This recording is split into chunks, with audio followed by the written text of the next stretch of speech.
if you're looking for a good wireless gaming mouse without spending a fortune, then here we have two of the best from Logitech and Razer.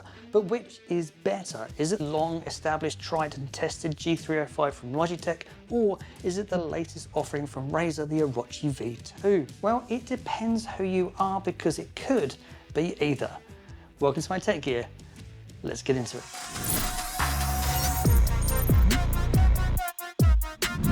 Personally, I've been using the trusted Logitech G305 for years. It's been a great mouse. It is a great mouse.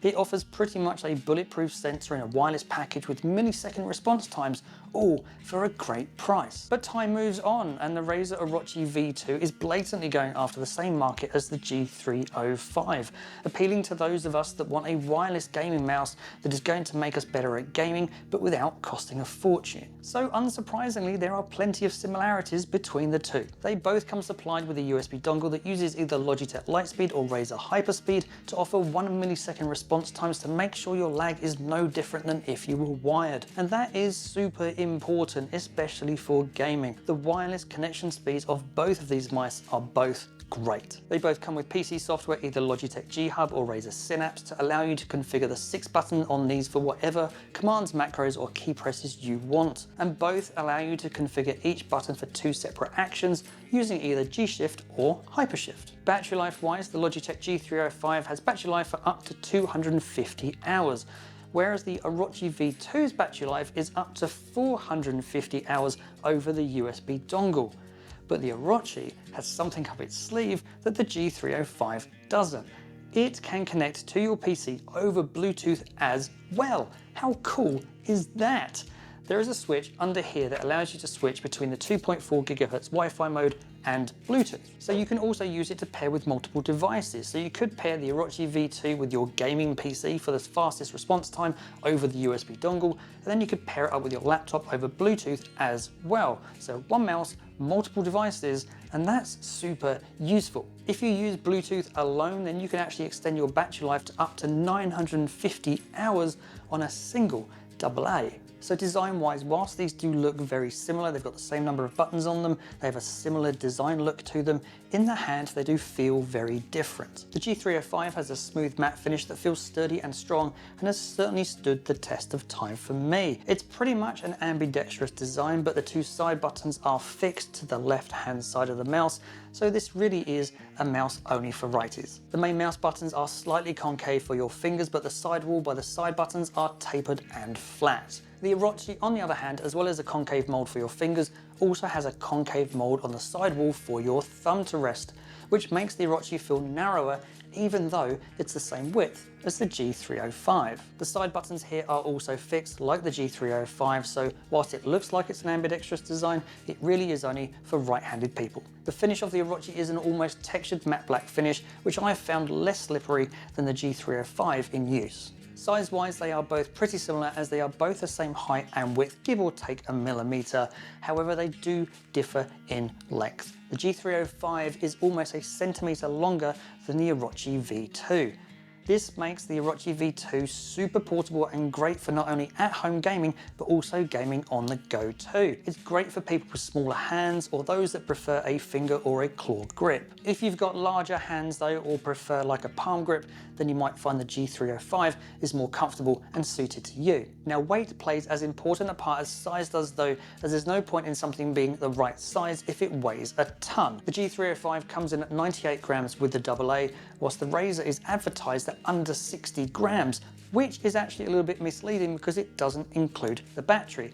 And you can't exactly use this without a battery. The Orochi V2 with a AA weighs in at around 72 grams, and that's 25 grams lighter than the G305. Now you can make the Orochi even lighter than that because you can take the AA out and replace it with a AAA. That's right, this mouse has a twin battery compartment, so you can take the AA out and put a AAA in. So that's great, as it allows you to choose between either a lighter weight mouse or one with longer battery life. So with a AAA, the Orochi weighs in at around 69 grams. So that does make it lighter, but it also halves the battery life to up to around 140 hours. So it's a bit of a trade-off between battery life and weight. And using the AAA does move the weight of the mouse further back. Now, I personally prefer the AA in it as it it makes the weight more centralized, and it also gives me better battery life. Still, if weight is super important to you, then it is an option. It is super easy to get caught up in the DPI or the dots per inch war, as one company equips their mouse with a sensor that's bigger than the other one. It's similar to what we see with the megapixels in cameras and mobile phones. But as that has shown us, it's not necessarily the number of pixels or dots that matters, but rather what you do with it that counts. Now, the G305 comes equipped with a 12,000 DPI sensor, whilst the Orochi V2 comes with an 18,000 DPI sensor. However, in real life, no one uses those max settings. Gamers, for instance, typically have their DPI set to only 400 or 800, especially for first-person shooter games. Personally, I'll use those lower settings for gaming and then switch to a higher sensitivity when I'm doing productivity work on my PC, like editing this video. Even then though, I'm only setting it to either 1600 or 3200. I'm certainly never using those max settings. So sensor-wise, either of these mice have more than enough DPIs to serve you well. You can set up to 5 different DPI settings for each mouse using their respective PC software, and then cycle through them easily using the DPI switch on the top of each mouse. So all those things in isolation, size, weight, sensor, response times, don't matter if the mouse as a total package doesn't work. There's no point, for instance, in having millisecond response times if it takes you 10 milliseconds to reposition your mouse. Fortunately, both mice here work well, but one is definitely ahead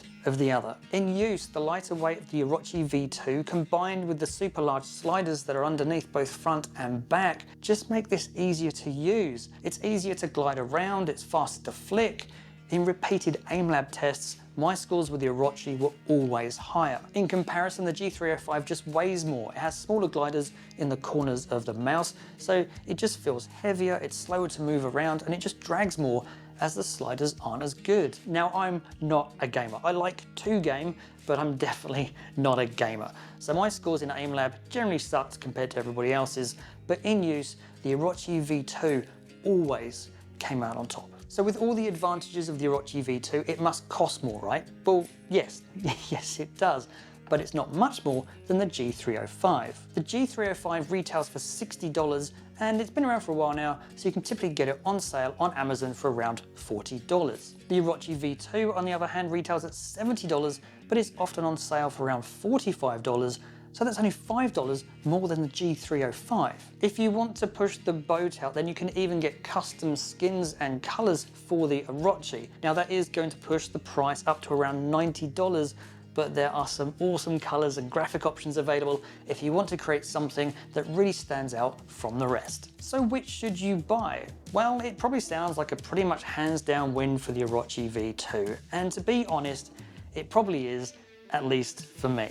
Being able to have dual connections to a PC for gaming and a laptop for work, using a lightweight mouse that's easy to use with great battery life, just makes it a win pretty much all round for me, and I'll be replacing the G305 with this as my daily driver. If, however, you have larger hands or prefer a palm grip, or are already invested in the Logitech ecosystem and like to have matching peripherals, or simply just want the cheapest good wireless gaming mouse that you can find, then the G305 might be a better option and choice for you. Either way, I will place purchase links to both of these in the description, so you can go check them out for yourself. If you want to pair this up with a great keyboard, then be sure to check out my review up here for the ultimate wireless gaming combo.